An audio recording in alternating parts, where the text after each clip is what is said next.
What time do you have? 6:30? Yeah, 6:30 now. Yeah. 2 hours to get myself. Fee, just a tiny bit to your right. Yeah. That's it.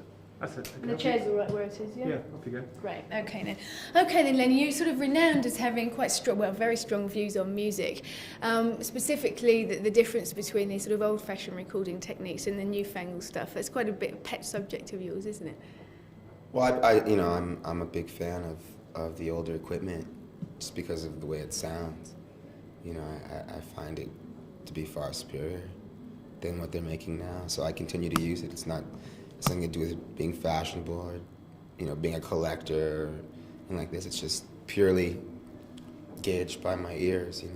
It would have been easier, wouldn't it, though, to have gone with the tide of things? Yeah, it would have been much easier. Probably would have been much easier for me to be born, you know, a few years sooner as well, but it didn't happen. But what do you say to all the people? Because again, lots of people compare you to Hendrix and the Beatles, and in fact, some of them accuse you of ripping off their sound. And what do you say to those sort of criticisms? Fuck you. I don't know. Oh, this is news. Sorry. This is news. Excuse me. One more time. What do I say to them? I say, it's just what I do. I can't even respond. I just do what I do, and I'd rather be compared to those people than people from today. So.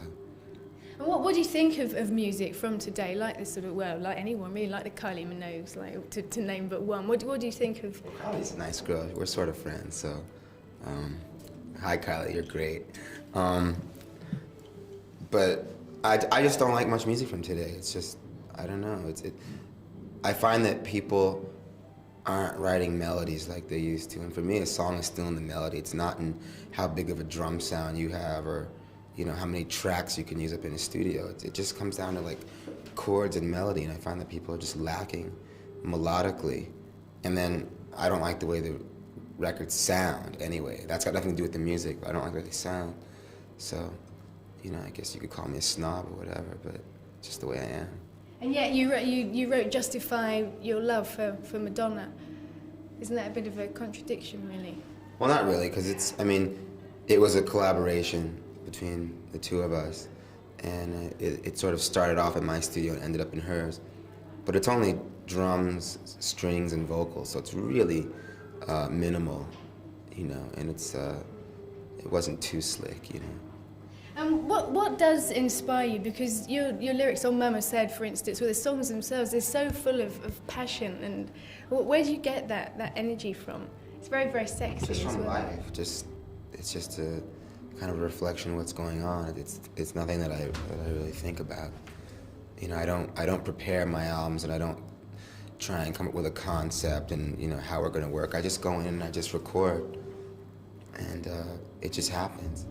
What was it, do you think, that struck a chord with people that you really did explode onto the scene in '89, really, in America, and really only in the last year over here in a big way? What do you think it was that struck that chord? She's saying you got it backwards, but it's okay. Have I? Oh dear. Yeah. Never mind. Well, if it's Don't worry backwards, about it. if it's backwards, I'm okay. Well, you still sort of did explode onto the scene, really.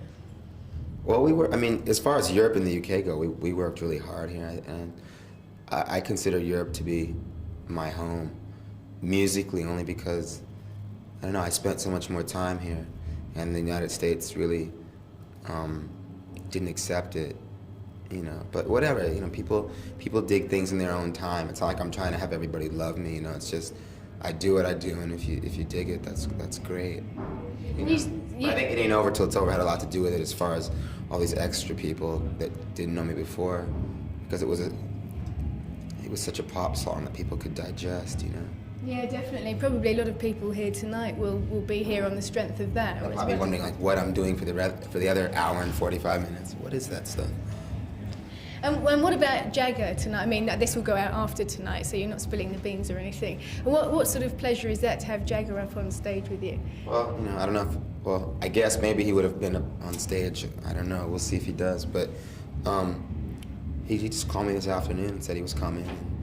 It's a good feeling. I mean, it's, you know, it'd be nice to kind of pick up your phone and, you know, Mick Jagger's on the line. It's a nice thing.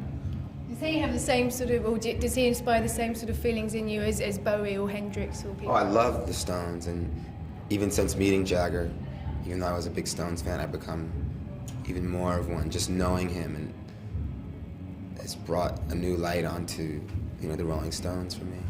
How do you see your career going from here? Because as I say, you've got a very sexy image now as well. I know you probably haven't consciously gone for the image, but women do swoon over you. Do they?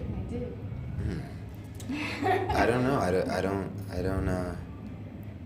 I'm not trying for it. I'm just being myself, you know. But musically as well. Musically, well, I'm working on the next album now, and it's a bit more raw than this one, meaning less overdubs, more guitars, and a bit simpler. And this is the last question. All the rumours and the things that surround you as well, you do seem to sort of inspire, not controversy necessarily, but people do like to talk about you in your private life. Well, no matter what you're doing, people are going to talk about it. No matter what's going on, they're going to make up what they want. They're going to pair you with the person they want you to be with. They're going to say you're doing whatever they want you to do. So, I mean, rumors and things are always going to be around. You can't avoid it. It used to bother me a lot, but it doesn't bother me anymore because nobody really knows what's going on, you know. So what about the Kylie and the Yoko Ono and everyone else you're supposed to have been having some sort of relationship with? Oh, we're just friends. I mean, in fact, I just saw Kylie the other night. She came to the Paris show. And we're just, you know, friends. You meet people in the business, you know, you can't help it.